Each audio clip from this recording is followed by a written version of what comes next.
Hello बच्चों, I am Rashmi your maths teacher. तो class 12th और 10th की डेट शीट हमारे पास कल आ गई थी। तो उस डेट शीट को हम यहाँ पे डिस्कस करेंगे कि कौन सा एग्जाम आपका कब है। तो ये जो हमारी डेट शीट है ये क्लास 12th की है। तो मेन मैं आपको यहाँ पे साइंस के सब्जेक्ट दिखाऊंगी, लेकिन आप अपने जो भी कॉमर्स के हैं, आर्ट्स के हैं, वो अपने सब्जेक्ट भी यहाँ पे दिख लें, जिसका जो भी पेपर है। तो आपका पेपर यहाँ पे 26 अप्रैल को स्टार्ट हो रहा है एंड 15 जून को खत्म हो रहा है। इस डेट शीट के अकॉर्डिंग जो भी यहाँ पे डेट दी हुई 26 अप्रैल को स्टार्ट हो रहा है और जून में एग्जाम खत्म हो रहा है। मतलब तो एक महीने से भी ज़्यादा आपके एग्जाम चलने वाले हैं। तो फर्स्ट 26 अप्रैल को देखो ब्यूटी एंड वेलनेस का है, फिर एंटरप्रेन्योरशिप का एग्जाम है। तो ये तो बहुत कम बच्चे होंगे। फिर इसमें आपका 28 को ये सारा है, बायोटेक्नोलॉजी है, यहाँ पर इंजीनियरिंग, ग्राफिक्स है। तो ये सारा आप यहाँ पे देख लेना। तो मेन एग्जाम जो कि हिंदी बहुत सारे बच्चों के होगा, तो 2 मई को आपका जो पेपर है वो हिंदी का, हिंदी इलेक्टिव और हिंदी कोर हो गया। ठीक है। फिर उसके बाद में आपका ये 4 मई को फिर से आपके ये डांस के हैं मेनली सारे आपके, कथकली, वेब एप्लीकेशन जो भी है, ओडिसी डांस, इस तरह का है। तो ये भी जिन्होंने बच्चों ने चॉइस किया हो गया उसके अकॉर्डिंग। फिर आपका 6 मई को यहाँ सोशियोलॉजी का पेपर है। ठीक है। फिर 7 मई को आपका यहाँ पे केमिस्ट्री का। तो जो बच्चों ने हिंदी का पेपर 2 मई को है, उसके बाद सीधा आपका 7 मई को यहाँ पे केमिस्ट्री का पेपर है। तो अच्छा खासा गैप है यहाँ पे।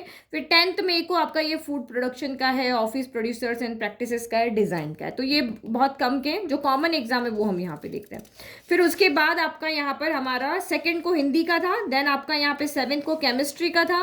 फिर ये सारा आपके रीजनल लैंग्वेज का पेपर है जो कि 11 मई को सारी की सारी रीजनल लैंग्वेज का पेपर है और ये 2 घंटे का। फिर उसके बाद अगर आप यहाँ पे देखो तो 12th को है मार्केटिंग का और फिर आपका यहाँ पर 13 मई को है इंग्लिश का। तो ये इंग्लिश का भी बहुत से बच्चों के होगा।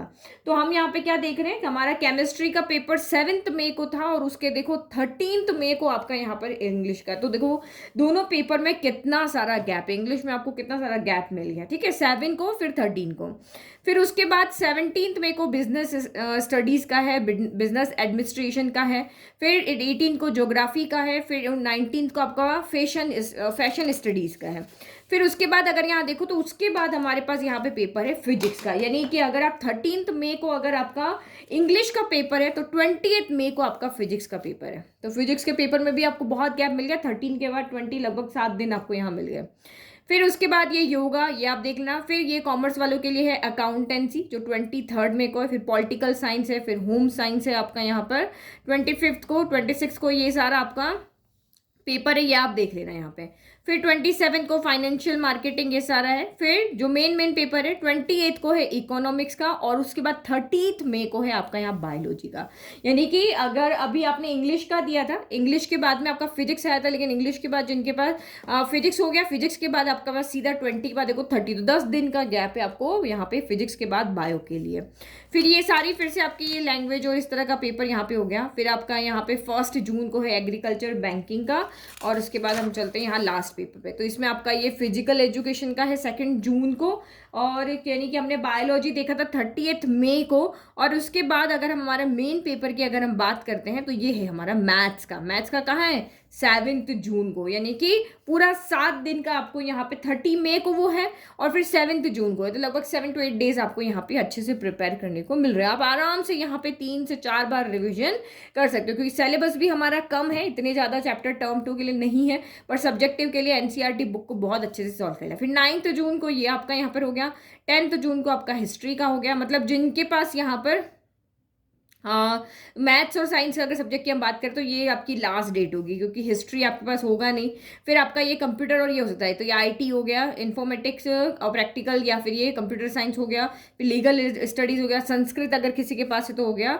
और फिर आपका ये लास्ट पेपर है 15 जून को। ठीक है। तो मेन अगर हम यहाँ पे डेट शीट की बात करें जो नोट डाउन करने की है, तो मेन एग्जाम 2 मई को है हिंदी का। कॉमर्स वाले और आर्ट्स वाले, ह्यूमैनिटी वाले, उसमें से अपनी डेट देख लेना। तो 2 मई को हिंदी का है, 7 मई को केमिस्ट्री का है, बहुत अच्छा गैप है। फिर केमिस्ट्री और इंग्लिश में भी बहुत अच्छा गैप है। फिर इंग्लिश और फिजिक्स में भी आपका बहुत अच्छा गैप है, बहुत अच्छा ही, जैसे कॉलेज वाले बच्चों को गैप मिलता है ना एग्जाम्स के बीच में, वैसे आपको मिला है। फिजिक्स के बाद बायोलॉजी तो सीधा आपका यहाँ पर 10 डेज का गैप है। और जिनके बायो नहीं है पीसीए में, तो उनके बाद तो 20 के बाद सीधा 7 को पेपर है मैथ्स का। तो देखो जिनके पास ओनली मैथ्स जिन्होंने लिया हुआ, पीसीएम लिया हुआ, तो 20 के बाद सीधा 7 को पेपर है। तो कम से कम 17-18 दिन का गैप आपको यहाँ पर मिल रहा है। तो आप बहुत अच्छे से अपनी प्रिपरेशन को यहाँ पर कर सकते हो, क्योंकि आपके एग्ज़ाम लेट हो रहे ना, तो लेट हो रहे तो वो दूसरे एग्ज़ाम से कहीं पे कॉम्बिनेशन में ना आए, इसीलिए आपको इतना इतना गैप यहाँ पे दिया हुआ है। तो ये आप इसको नोट डाउन कर लो, अपने टेबल पे आप इसको लगा लो और उसके अकॉर्डिंग अपनी स्ट्रेटजी बना लो कि कैसे कितने दिन में हमें रिवीजन, कितनी बार में एक बार सिलेबस पूरा करना है और कितनी बार उसको रिवाइज करना है, ताकि आप आराम से रिलैक्स होकर कर सको, क्योंकि बहुत ज़्यादा गैप है और इस गैप में आप अच्छे से पढ़ाई को कर पाओगे। Okay, thank you.